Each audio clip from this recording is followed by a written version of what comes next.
You're charged with driving while your license is suspended. You're facing up to 6 months in jail and or a $2,000 fine. The expired registration as of December 2023 and expired insurance as of November 2023. A traffic stop was initiated and the officer made contact with the driver, the defendant, and the defendant did not have a driver's license due to outstanding tickets. The defendant had 18 outstanding class 18 warrants. Yes, you heard that right. At this point, even the judge needs a deep breath. And notice how calmly he handles it. This is where experience in a busy county court really shows. But what would you do if your judge told you that number? Drop your reaction in the comments. misdemeanor warrants. 18 warrants? What I have, Your Honor. I'm assuming it's still, have you run it lately? You mind?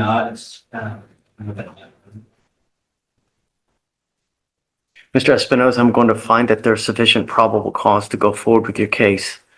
I'm warning you now as a condition of your bond not to drive any vehicle whatsoever for any reason until you have a valid Texas driver license and liability insurance in your name. You will be signing an affidavit. This is a promise that you're going to make to me that you're going to drive. I don't care what's going on in your life. I don't care if there's a burning building and you need to save 50 kittens. If you get into a car and drive, every time you do it, it's an offense in and of itself, punishable by up to 6 months in jail and a $500 fine. Do you understand? Yes, sir. This is the affidavit you're going to sign. I don't care if you have to work. I don't care if there's a baby being born. I don't care if Jesus needs a ride to church. Do not drive. I'm going to have you come up here, swear to us that you're not going to drive.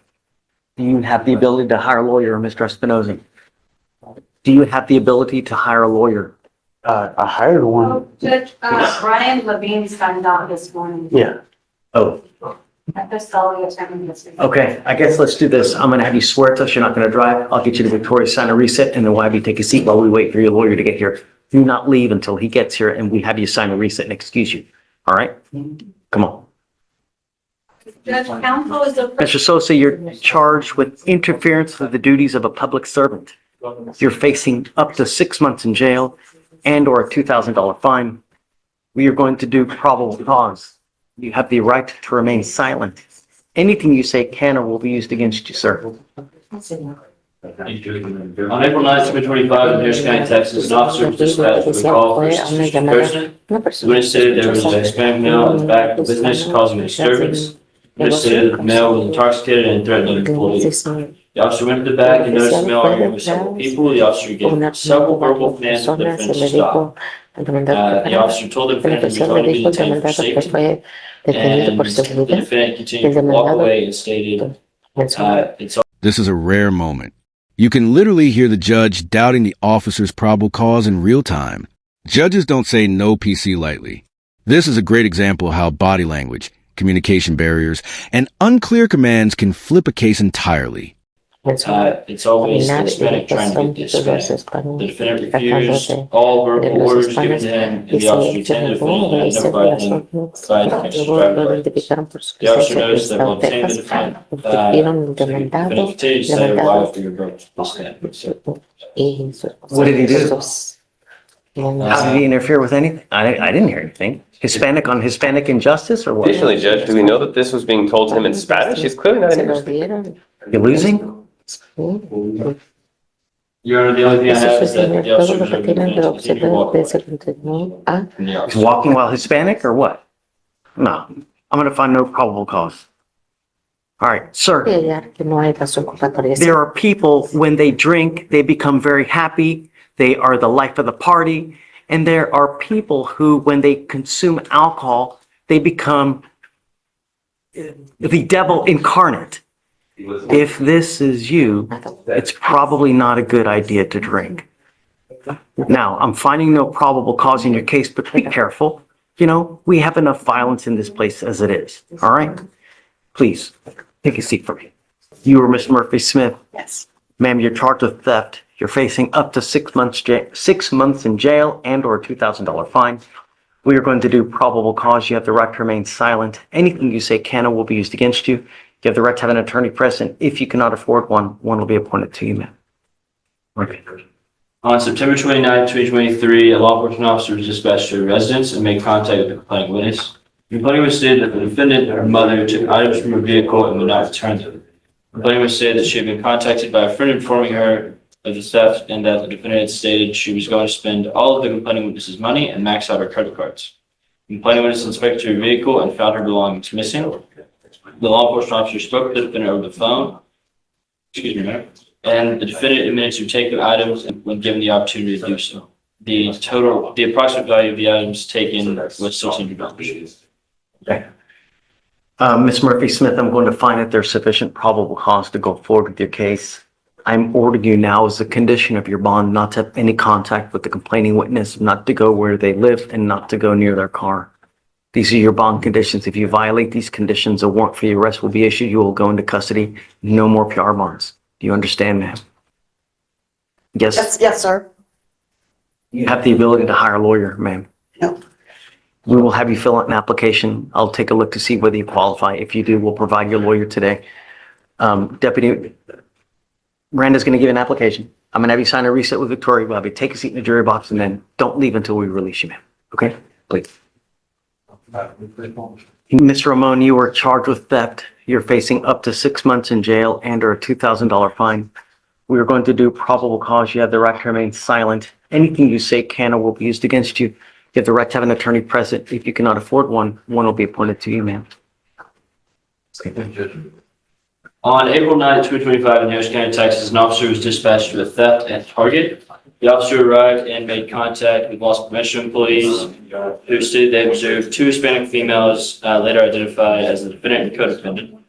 They were in the store selecting merchandise and placing items in their shopping cart, specifically concealing some of the items in a baby car seat while one was pushing the cart.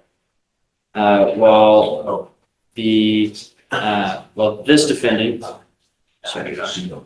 was adding merchandise to the shopping cart, she removed the price tags from selected items. Meanwhile, the co-defendant walked through the makeup department, selected 3 items, and placed them in the baby car seat, along with other items they had previously chosen. The co-defendant then proceeded to the jewelry department, where she selected a purse, and both females then moved towards the front of the store, approaching the cash registers without making any pay for the items in the car seat, and exited the store. Without attempting to pay for the merchandise in the shopping cart that the co-defendant was pushing. The defendants were positively identified from previous AFI smoke shop photos, and the total value of the items taken was $150.98. Okay. It's Walmart? Target, Your Honor. Target. Mr. Ramon, I'm going to find that there's sufficient probable cause to go forward with your case. I'm ordering you now as a condition of your bond not to go to any Target for any reason. Do you understand? Yes, sir. If I find that you do, I will revoke your bond, put you in jail. No more PR bonds for you. I am also ordering you as a condition of your bond not to have any contact, hang out with, or be with Ms. Monsivai. Do you understand? Yes, sir. If I find that you're hanging out with her, likewise, you will end up in custody. If you don't have anyone to pony up $5,000 to $10,000 to get you out of jail, you will be stuck like Chuck in there until this case is over with. And I'm telling you, it'll take 9 months just to get, certain types of evidence. Do you understand? What do you do with yourself these days? I stay home, taking care of my mom. Did you graduate from high school? What are you going to do with the rest of your life, ma'am? If you need something to do, this is not the right way. A theft conviction will kill you because people know, you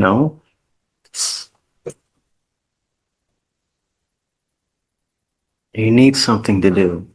When people have too much time on their hands, they become self-destructive, ma'am.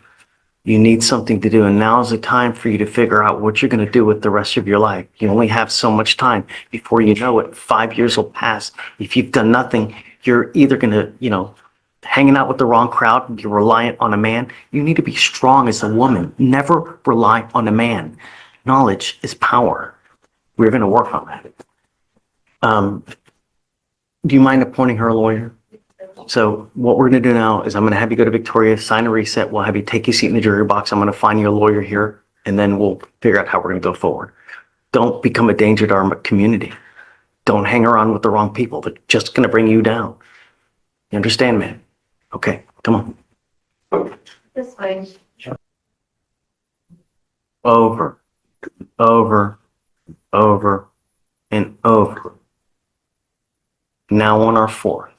You now stand charged with prosecution. On April 9th, 2025, in Harris County, Texas, an officer is conducting an undercover investigation and observed the defendant walking on the side of the street. The officer observed that the defendant was exposing part of her breast and made contact with the defendant. The defendant asked the officer if the officer was the police, to which the officer replied it was not, and the defendant gestured with her hands a 100, indicating Prostitution. Stings like this rely heavily on coded gestures and hidden signals. The hand signs instead of words part. That's to avoid recordings. This case is a good reminder of how undercover operations blur the line between communication, intent, and entrapment debates. the officer whose training experience recognizes to be a tactic used by prostitution workers to mitigate verbal conversations because they're aware of police reporting tactics. The officer then whispered 100, 104. The officer gestured a closed fist, entering and exiting the officer's mouth to indicate oral sex. The defendant then nodded her head up and down to indicate a yes response. Defendant then told the officer to get a room at a nearby hotel. The officer stated the defendant gestured a 2 and 5 to indicate the price of the hotel. The officer left the scene and gave the predetermined bus signal, and the defendant was detained. The officer stated the defendant was positively identified using her FBI. Okay. I'm going to find that there's probable cause to go forward with your case, ma'am. Here's what we're going to do. I'm putting a monitor on your ankle now, and I'm forbidding you from going to any street from these cases that you've been on. If I find that you do, I'm going to revoke your bond, put you in jail, and I'm going to make your bond high. It stops today. Do you understand? The next thing that we're going to do, I will appoint you a lawyer, but it's time for you to get a real job, a 9 to 5 job, one where you actually work, get up, go to work for 8 hours, and then go home. I'm going to bring you back in 2 weeks, and I want to see what you have done to fill out a gajillion applications. If nothing gets done, it's not going to go well. Do you understand? But this stops on our 4th, no more. And if I find that you're engaging in any type of way,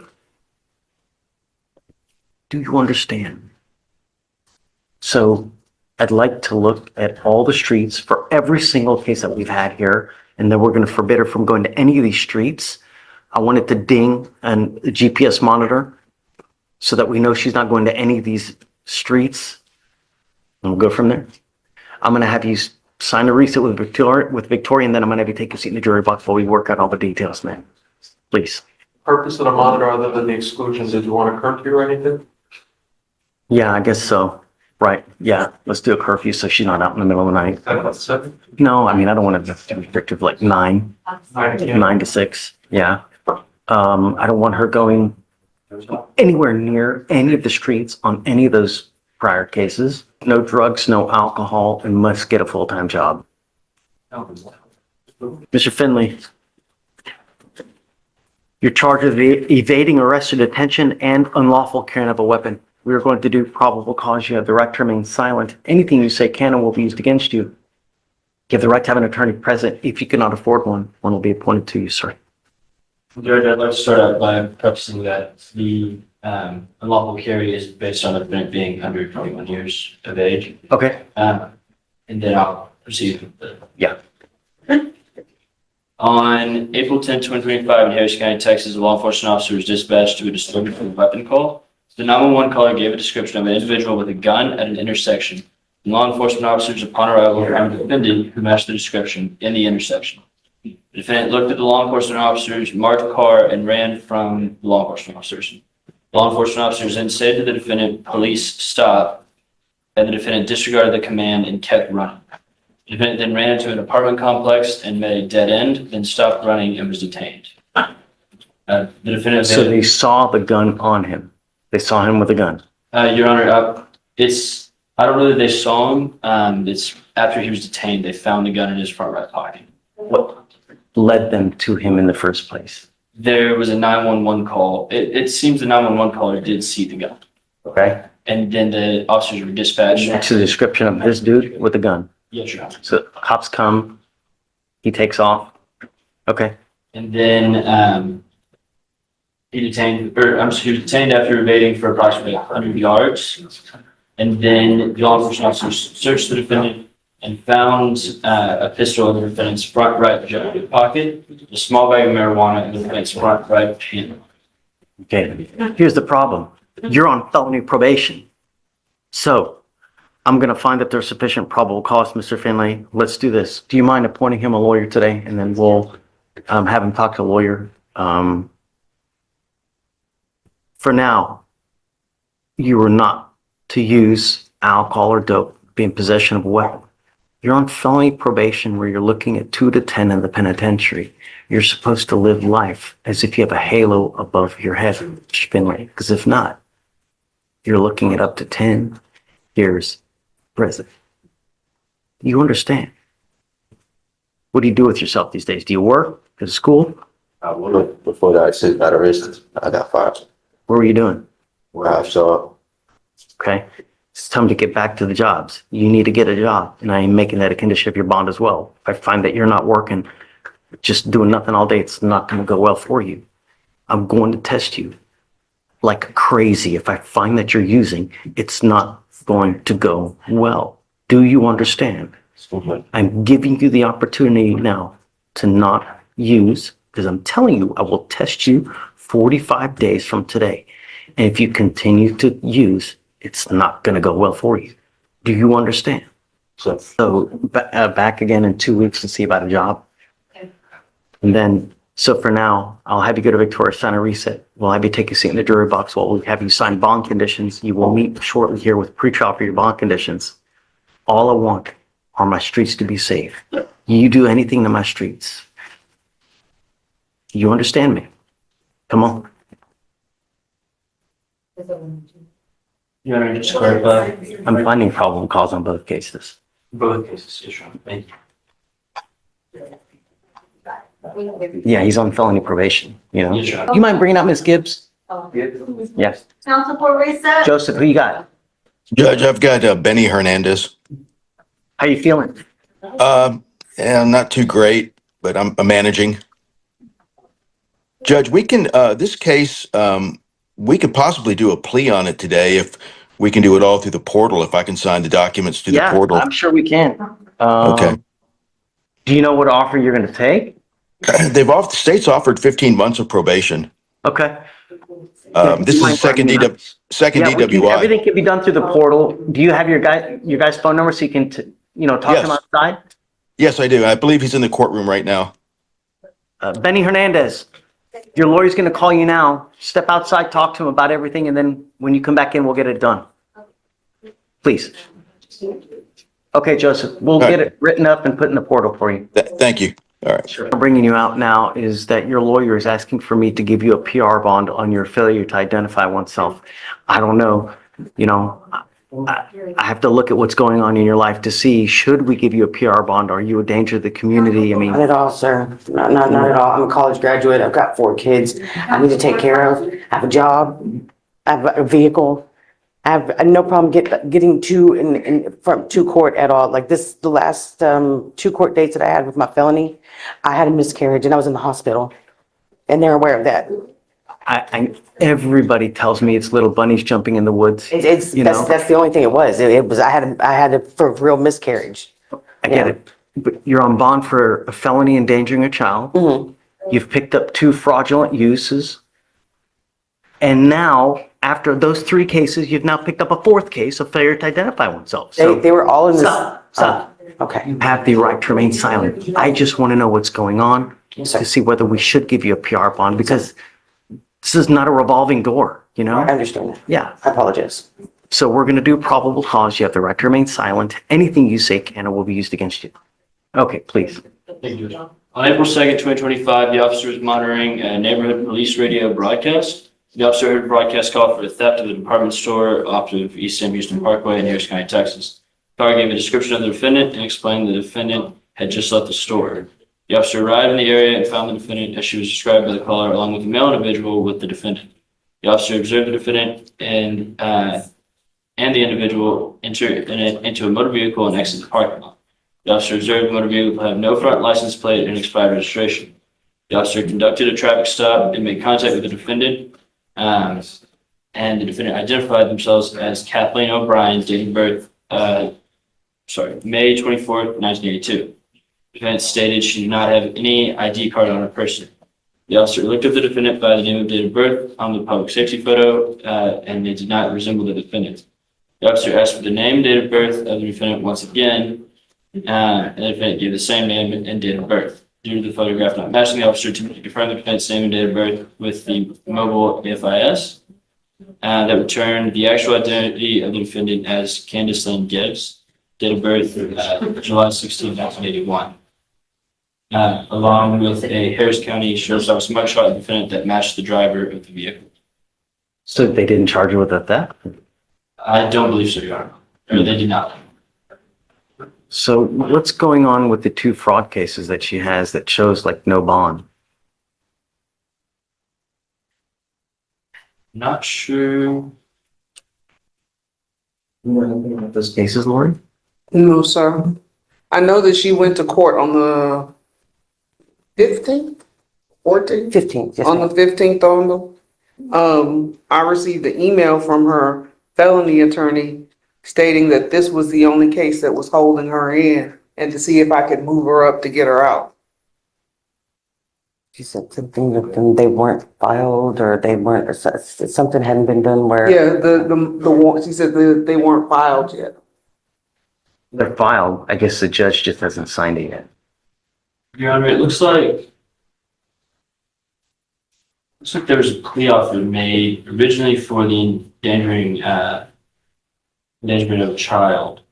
And that plea offer has been made now on the fraudulent use case. That was just, I believe, discussed between the felony prosecutor and the defense attorney. In this case, Lori, in the fraudulent use case, in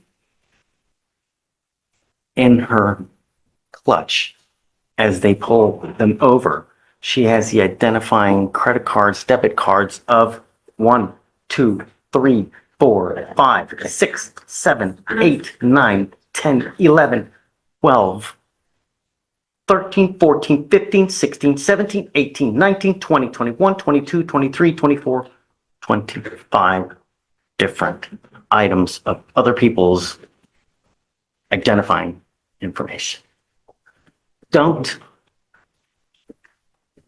You are on bond for endangering a child. You pick up 2 fraudulent use cases and now allegedly at a store doing whatever with a failure to ID. I'm not going to sit here and give you yet another PR bond. You know, at some point we have to say when, and now is that time. Your bond, literally $50 to get you out, right? But I can't sit here and continue to just perpetuate this thing over and over and over. All I want is my community to be safe, you know? I understand. So that. I'm going to find probable In an cause. abusive relationship. Don't say anything, but got to understand that, right, I'm not going to give her a PR bond for you. I'm sorry. All right. So, ma'am, what we'll do now, your felony cases are set for the 30th of April. We can set you for the day after and we'll go from there. Okay. Thank you, ma'am. That's what we said.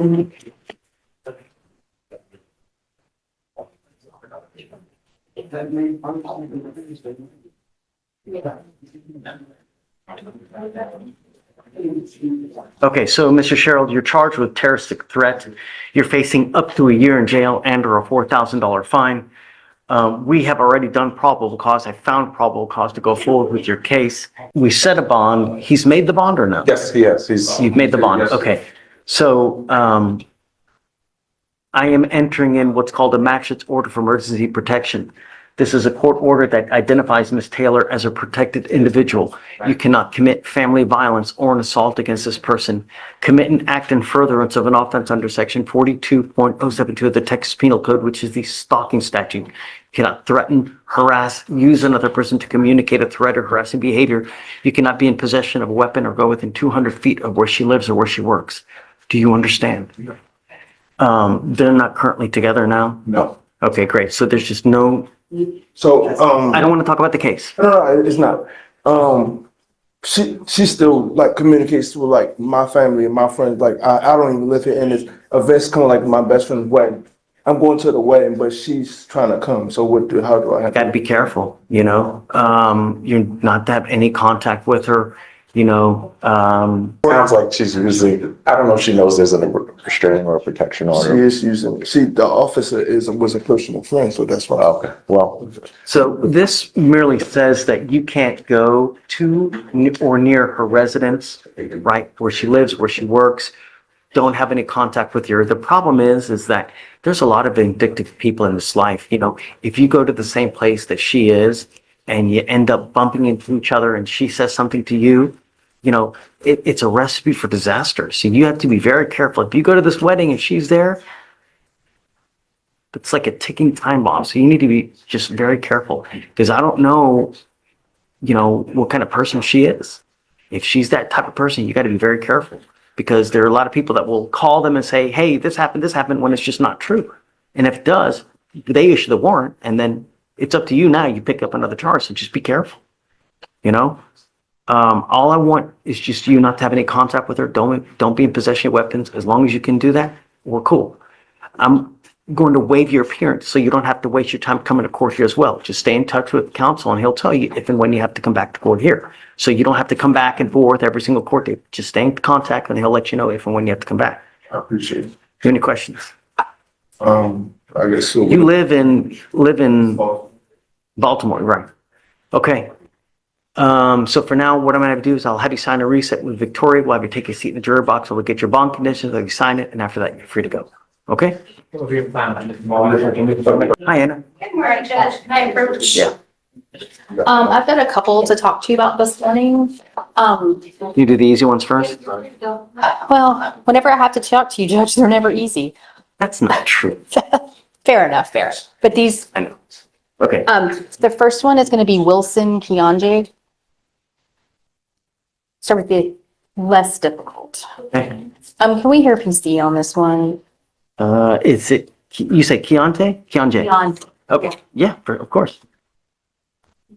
On February 6, 2025, a law enforcement officer was dispatched to an assault at Provision High School. Law enforcement officer arrived and observed 15 to 20 students fighting each other and struggling with staff members and security guards. The law enforcement officer detained a number of students. After the scene mostly calmed down, the female was struggling and fighting against male students who run out onto the floor and rejoined the fight. The law enforcement officer approached the males and told the female students' hands behind her back. The law enforcement officer got closer to the defendant, turned towards the law enforcement officer, put his arms up to stop the law enforcement officer's progress towards the female and said, no. The law enforcement officer grabbed the defendant's shirt and told him not to interfere or he'd be taken to jail. The defendant replied, I will, and remained in the law enforcement officer's path. The law enforcement officer handcuffed the defendant and ordered him to get on the ground and began pushing the defendant towards the ground and told him to get on the ground again. The defendant remained on his knees, pushing up against being pushed.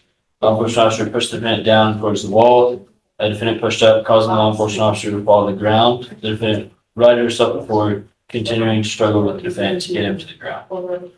I believe that's the type of, the law enforcement officer righted themselves. So there's a fight. Yes, Your Honor.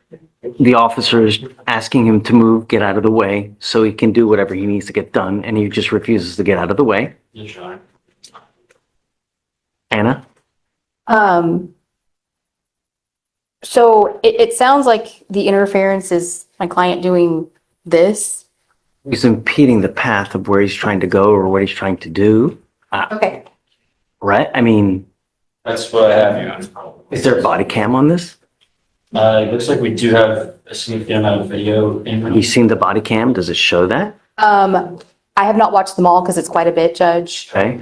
But You remember, it's a low burden, I understand. probable cause, and he's the officer says, hey, move, man, I gotta get this stuff done. And you're like, no, I'm not gonna move. I'm gonna stay here, just, I mean, I get it's just standing there, but Okay, so look at the video. If you see something different, let me know. okay. The next one I have to talk to you about is Torrance. Come up, Ms. Torrance.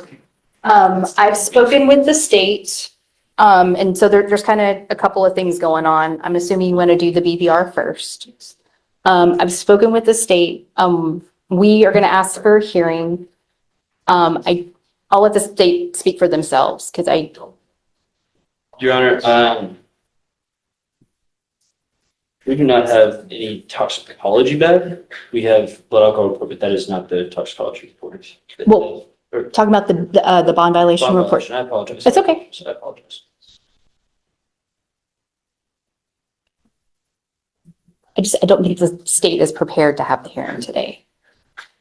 But I've got bond violations. The Scram device has confirmed alcohol consumption violations on 3/15/25 at 1:51 p.m., 3/23 at 7:14. Confirmation was received 3/25/25 by the analyst, and it's a third bond violation. I understand, Judge, but Let her go. the rules of evidence apply at a bond hearing, and we need somebody with personal knowledge or somehow to get around that hearsay to do the hearing, and I don't think the state's prepared to do that today. We do not have anyone here to do that today, Your Honor. I apologize. Hey, who do we need? What Scram analyst do we need to get down here? So we can, Analyst? right, so they can testify that what's in the BVR. I'm sending her now for a drug and alcohol test right now as well. I'm going to send her for the test now. Right now. Okay. Okay. Have a seat, and then once they put the order in, we'll have you go over there. Okay. She can head over before the jury. Okay. Okay. You go over to 41 San Jacinto? Okay. And then Anthony, do you see, who do we have that can come? Yeah, I'm gonna You get might- a name and. Yeah, okay, You go ahead. You want me we'll to- get it. We'll try to get it today. Okay, who else? And then, well, so the secondary issue, on Ms. Torrance is we have gotten the alcohol report back. They sent the, blood off to get analyzed for toxicology. Oh, Lord, did you just send the blood on? Oh, and Judge, if, No, Verify when that, this case is 233 days old and we have violation after violation. I'm not waiting anymore. She's way too much drama for me and I'm ready to set this thing for trial. Understood, Your I'm not doing it anymore. For the courts, I did email the person on that side, just got a response. Toxicology analysis still in process, pending completion, it's likely requires some time before the lab board received. Did you just send it? No. We've been sending follow-ups. This was like a last Hail Mary attempt of, do we have it or do we not? They still have it. Do you have other things to go on regardless? I think we have. No. Spoken with defense counsel, there is a proper, there was alcohol in the system. Well, look, it doesn't matter to me, however you guys want to do it, but to me, way too much drama. I'm setting this case for trial. That's it, because yeah, and he has laid an offer, I just, I need to talk to her about the offer. If it's not moving anywhere, I'm okay. setting it today. Okay, Way and- too much drama. Just to remind the court, when I was here last time, you gave them 30 days and said if they didn't have the report, that it wasn't coming. Okay. I understand the state has to do its job. Okay, so can you take a look and then, take a look and then let's go. But yeah, I'm ready. Hi, Maverick. Hey there, Judge. How are you, man? Good, good, you? Sorry to bring you down here. No, it's good. Is your client here? He is. Should we bring him Come up? up. I did speak to pretrial and they did confirm that they are kind of in the mistake. We did not comply. This is because we did come here to court on a Monday 4/7. And when you were here, you already knew his results. Oh, Bennett. Okay. And so you already knew his results and you told him, look, I already know your results. There's no use to test him on Thursday. Because he was on a Monday, Thursday at the time. Let's switch him to once a week. We can't tell him when he would be tested next week, but you know, which day, but sometime next week he'll be tested. So on Thursday, they of course call him and he's like, okay, I already was told not to do it. And then he did not go. And so it put him in the system as a BVR, when he was, in his opinion, following directions. Okay, I'm gonna send him now, I That's guess. fine. And they even said. As long as you're today. clean, I'm happy. I just don't want anything in your system, especially oxy. You know, that's all I want. I'm not asking for much, you know? We'll send him for a test now. Hopefully he's clean. If so, everybody's happy. I won't ding him on this. You know, if he's dirty, I don't know what we're gonna do. So let's do this, because it's gonna take a while and I know how busy you are. Leave me your cell phone. I'm trying to court 3 all day today. But I can text you, so that way you don't, you know, don't say it. Okay. Here. If you write down your cell phone, please, and then I'll text you. All right, just take a seat for me. We're gonna send you here momentarily, Mr. Bennett.